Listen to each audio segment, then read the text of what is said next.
Most people think you need perfect credit or a rich family to build wealth, but that's a lie. Today, I'm talking to one of my mentees, Vanessa. She came into this mentorship 2 months ago from the nightlife world, sitting on cash with no clear direction. And now she's building real estate wealth. Let's get into it. All right, guys. I'm here with Vanessa. So I got a couple of questions for you, Vanessa. So one of the questions is, when you think back to the nights in the club, right? What were some of the thoughts that kept you, that kept coming up that you wanted more for yourself? All right. So when I think about the night from the club, I was making so much money.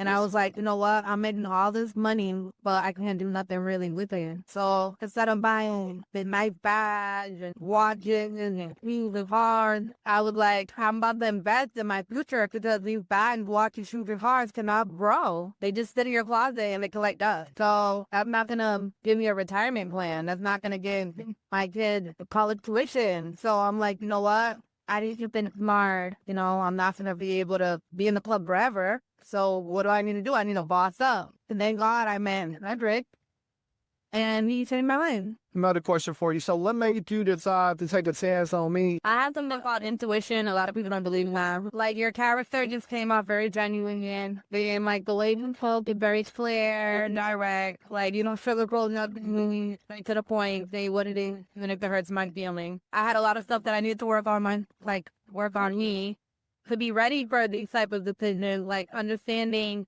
how to properly use my credit, and all that. And you told me the do's and the don'ts. And once I realized, like, once you get yourself mentally right professionally, and you'll be good. How do you feel knowing that you building something real? Okay, so something that you can eventually replace the money that you made in the club. It feels good. But any girl in the club knows club life is the hardest life you can have.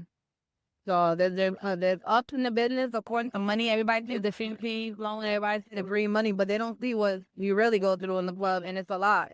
So the fact that I could be out of the club is like a miracle. Because it's like, other than the club, it's really hard to find a job that's going to pay you like the club. So what's something that you learned in this program, right, that you wish you had a new 1 or 2 years ago? I've been building my business. Started my LLC, did all that stuff years ago. Because right now, if I didn't start it back then, what I know now, I'll be $1 million chick already. So now it's going to take a couple of years, but I'm going to be that $1 million chick. So what do freedom look like for you now, and how are you working towards it differently than before? Freedom looks like no longer having to go into my 9 to 5 and clock in. That's what freedom looks like to me now. And if I keep going at the rate that I'm going, I'll be sleeping and making money. I'll be making money in my sleep.